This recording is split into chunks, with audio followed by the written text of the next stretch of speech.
Today's video is sponsored by Professor GG, and I figured I'd show you the top 5 features that I use on the app. There are plenty more you can choose to use or not. It's a flick of the button to turn each of them on or off. Starting at number 5, we've got the automatic queue acceptor, which is amazing and needs no explanation. Number 4 is in-game stats. All you gotta do is press Ctrl-C to bring it up. Number 3 is the goal difference overlay on the scoreboard, which helps you know how far ahead or behind you are. Number 2, alt timers for your team members on their portrait. And of course, number 1 is the minimap timers. If you want to try any of these out, download Professor today. Use the link in the video description.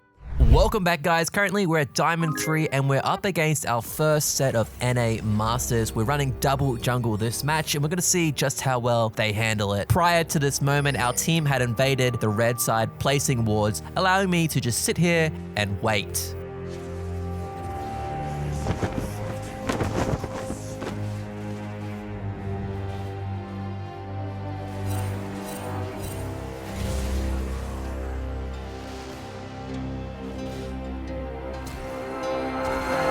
Usually when I get a kill like this, I expect the enemy jungler to go to his blue side, but because I was so low health, I just figured that he may risk it all and try and come contest us at this red. Keep in mind, he has no smite.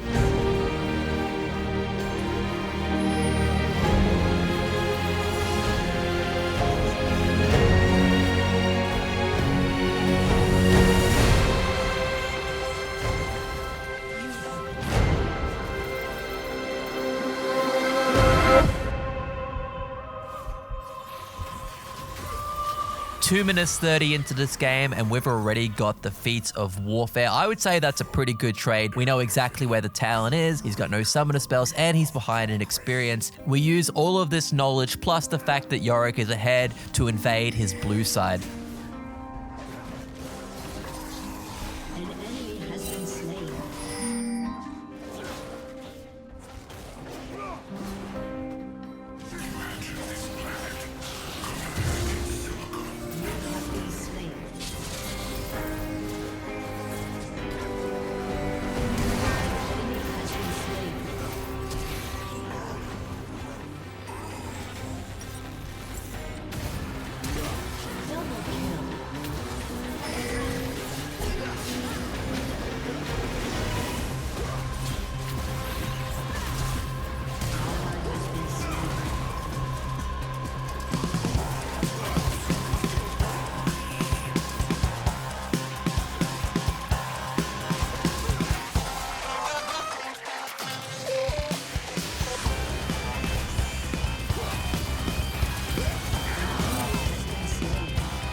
We're now 4 minutes into this match and no one, excluding top lane of course, has even had a chance to farm. The fighting has gone on and it doesn't stop here.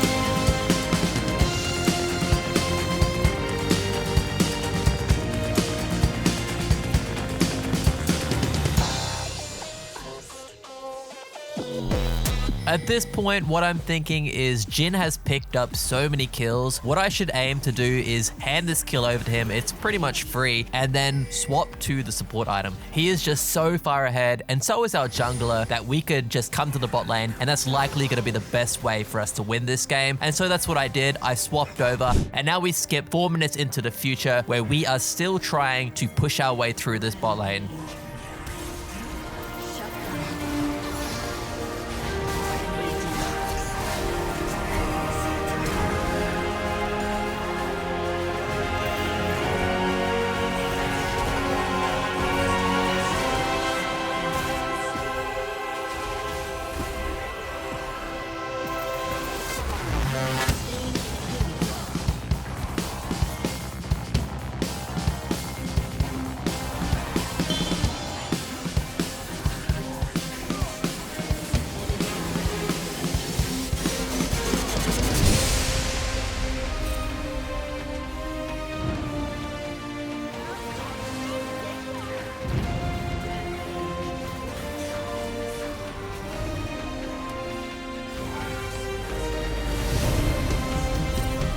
After a quick visit to the mid lane, Jhin has now picked up his 8th kill already, and now I'm trying to get back to the bot lane, but Talon has stopped us midway through, and he has a personal vendetta against us.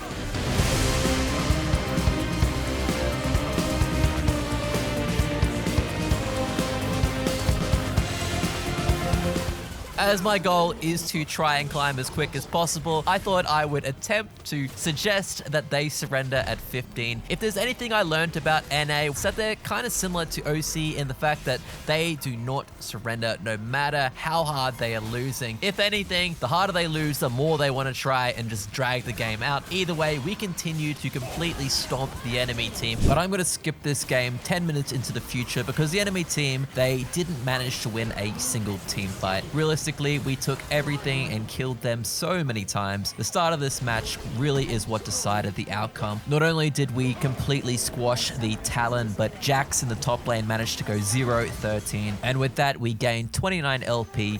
Game number 2 starts, and we have some backstory to go over. Basically, our mid and jungle swapped. While loading in, I was looking into both players, and it turns out our current mid laner, he mains Echo and has the ability to secondary jungle. And then our jungler is a Fizz one-trick who has given up his role to first-time Nocturne. And as it turns out, doing that is a great way to tilt me before the game even starts. Who could have known?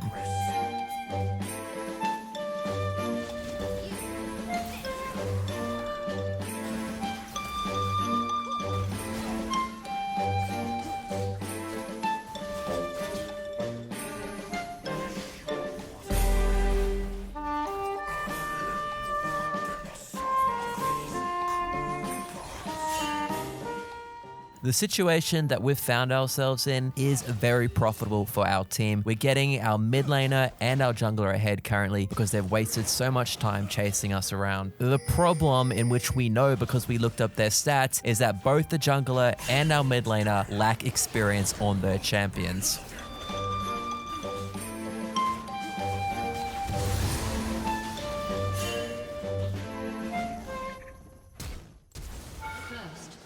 Despite what I originally thought, this game is playing out in our favor. Just because we have an autofill first time Nocturne doesn't mean we can't win, because the enemy jungler is now so far behind. With all things considered, Nocturne is a pretty decent champion if you don't know what you're doing, assuming all your team members are ahead. And this game, so far, we have support, jungle, and mid all ahead. To make things even better for our team, Pantheon, for whatever reason, decided to come back to his blue side just like last game. I don't think they understand what they're meant to be doing because they should be going to their red side. He's level 1, no camps. This allows me to go straight over to his red side.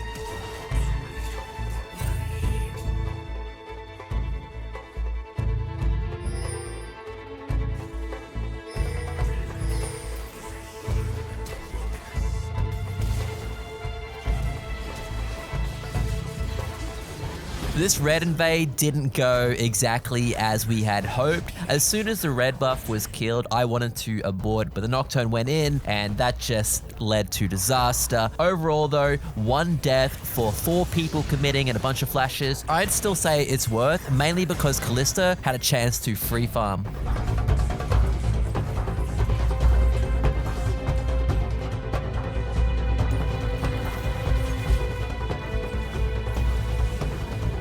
This did look like it would be a free kill for us, but there was some disconnect between Poppy and myself. I was at fault as well. The good news though is that the wave is still in a frozen state and Irelia just used her flash.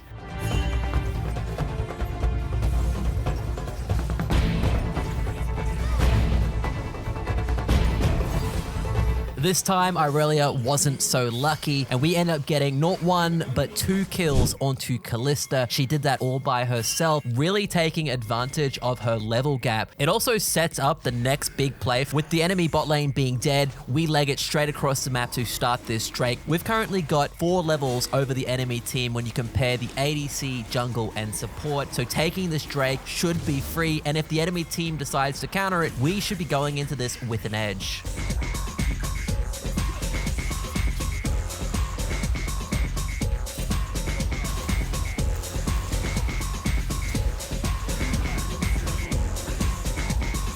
The first team fight doesn't go the way that we wanted it to. Mid lane lost pressure, leaving us in a 4v3, but we could have still escaped using Kalista's ult, but for whatever reason, she did not use it. I've now pathed back to the top lane. Irelia has been playing overly aggressive, especially given the fact that her flash is still not up. This works out great for us. We end up picking up another kill, but things are not looking so good in our team chat. Kalista is not getting along with the Nocturne because he is making some obvious errors. Despite that, our team does end up working quite cohesively during these early skirmishes in the mid lane.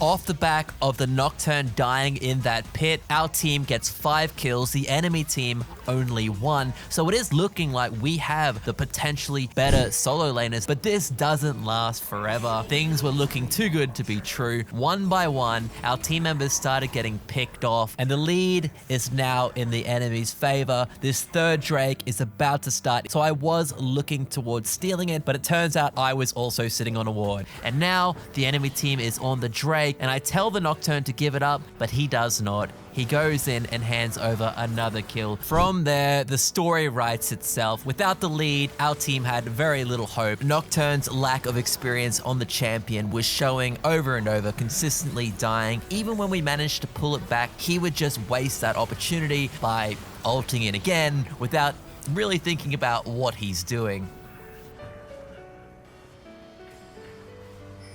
And this would result, as you would expect, with us being aced, and then eventually our team giving up the forfeit vote, which I happily voted yes in because this just seemed like the biggest waste of time to me. A -13 LP, and we just completely scrapped this one from our memory and moved on to game number 3, where we are playing the top lane. I needed a break from support after that last one, and we're trying out our strategy where we start in the bot lane instead of top, attempting to get them a lead of any sort, whether it's a kill or a flash. In this case, we end up getting the summoner spells from the enemy bot lane, and then immediately we teleport to the top lane. Keep your eye on our jungler, the Viego. He started red side, and he notices that we teleport top. Because I wasn't in the lane, Gangplank has the wave default pushing into my tower. This is the perfect time for Viego to take advantage of that. He comes to the top lane, and our team is rewarded with the first blood. For the next couple of minutes, nothing happens. What I'm trying to do is to get level 6 and wait for my teleport to come back up. All that gold that our jungler gave me, I now want to put that into our bot lane.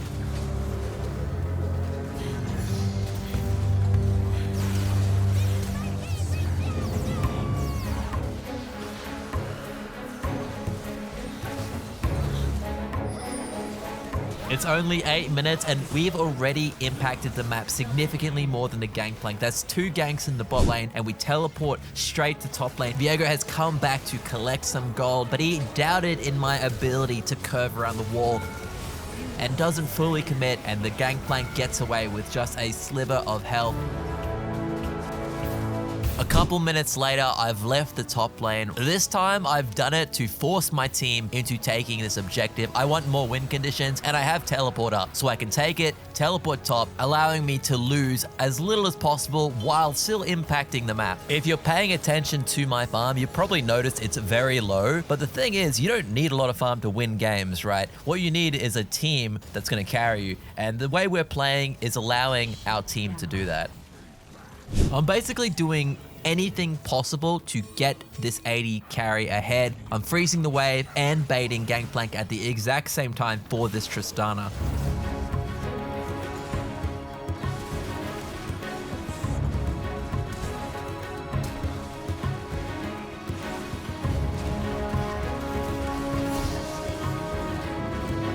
Around the 20-minute mark, I have decided that my best choice, instead of grouping now, is to try and collect as much gold from the tier 2 towers as possible. Right now, Gangplank's goal is to utilize the gold that he's made by AFK farming in lane in this dragon fight, whilst I'm doing the opposite. I want to catch up because I've been giving so much away to our primary carries. By making this choice, we're both catching up in gold and securing map pressure at the exact same time with minimal risk. Unfortunately, the enemy team picked up the Drake and they've killed a lot of our champions. They had a good fight. It does suck, but there was a chance it didn't go that way. We're trying to minimize our losses here. We do still end up getting the 2 tier 2s and saving the center, which overall I think it's a win. We needed those towers. The time is now 25 minutes. We did a big jump, but our team held our gold lead. There was nothing going wrong until this moment where Tristana got picked off. This gives the enemy team the opportunity to attempt to get this Baron.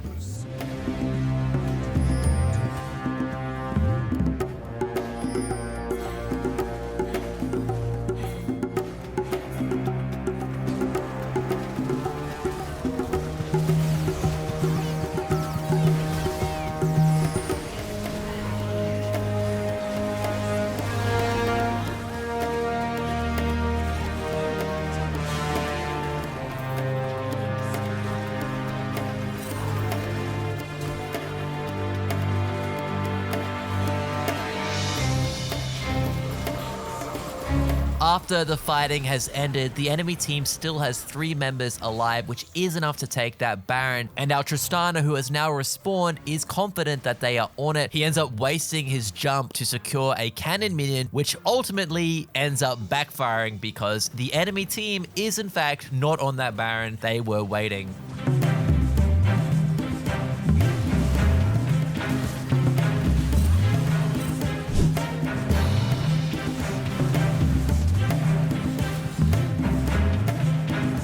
We've now reached a point in this game where the enemy Mundo has just picked up way too much gold. It doesn't really matter what we do in these team fights. The Yuumi Mundo combo is going to be way too strong. So now it's time that we change our game plan.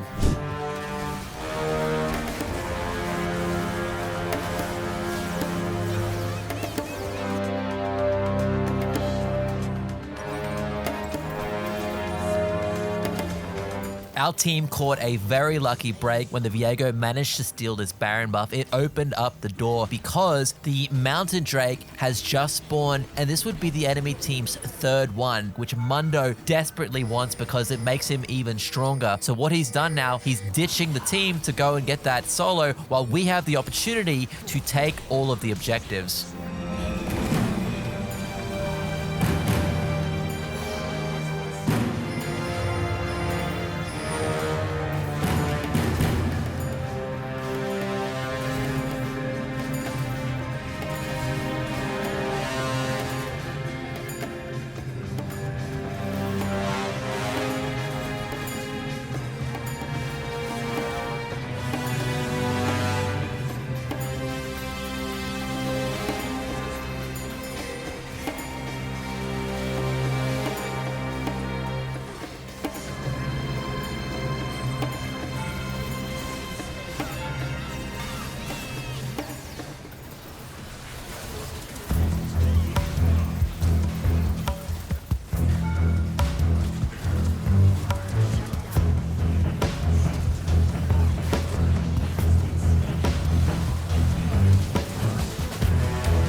I mean, it wasn't an easy victory, but we did get there in the end. Plus 27 LP, we're now 1 game away from Diamond 2.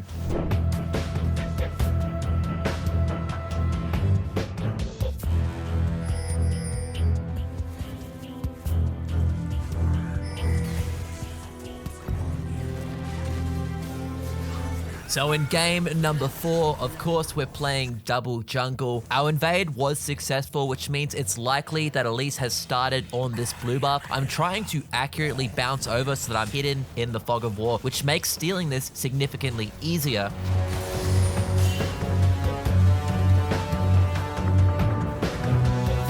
You've probably noticed that I'm not immediately killing the Elise. Currently, our jungler is on the other side of the map stealing her camps, so the longer that I keep her alive, the more camps he's going to be able to take without being contested. Out of the 6 potential camps that Elise could have farmed, she only managed to get 1. This leaves her only level 2, and now we've got Nautilus roaming to the mid lane, probably feeling pressured by the fact that I am doing so much on the map. The problem, of course, is that our team has a massive lead right now, both in experience and in the fact that we have 2 red buffs.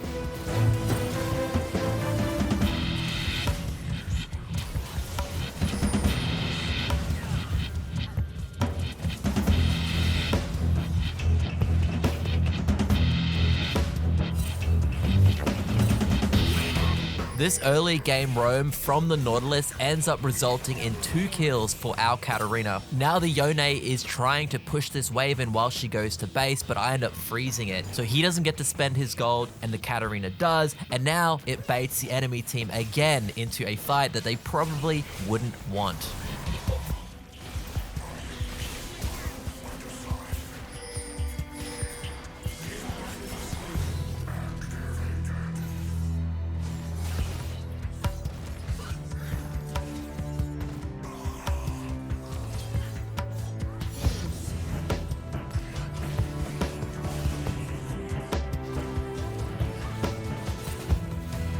That's another 2 kills onto Katarina at 5 minutes into this match. To save us some time, I'm going to be skipping through the early game here. What ends up happening is that I invade the blue side a couple of times, and the enemy team, they send every single person they have, excluding the ADC, to come and stop us. Yes, they succeed. They kill me twice, but the main thing to take away is that our solo laners are getting free experience and that no one has been to the bot side of the map in 8 minutes. That means none of this is warded, and I can just walk through with confidence to get this Varus.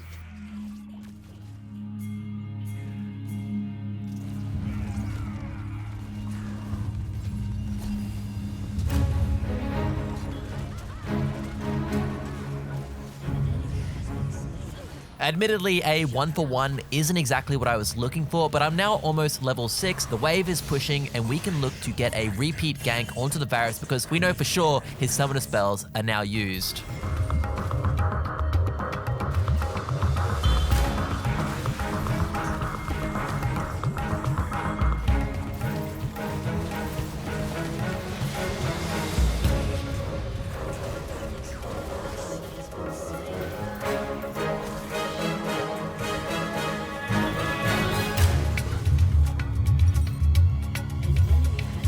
Skipping 4 minutes into the future, the laning phase is over. We've got multiple members on each team posturing in the middle of the map. There's really no reason for so many people to be in the mid lane at this point in the game, but they just seem to be tilted and looking for a fight, and we take it and end up profiting big time. This was probably the moment that they completely lost any chance of winning. We just got too many kills for free, and it's so hard to stop a Katarina with this much gold this early into a match. She ends up with 10 kills 14 minutes into the match. It is just over. Doing a massive time jump now to the final fight of this game.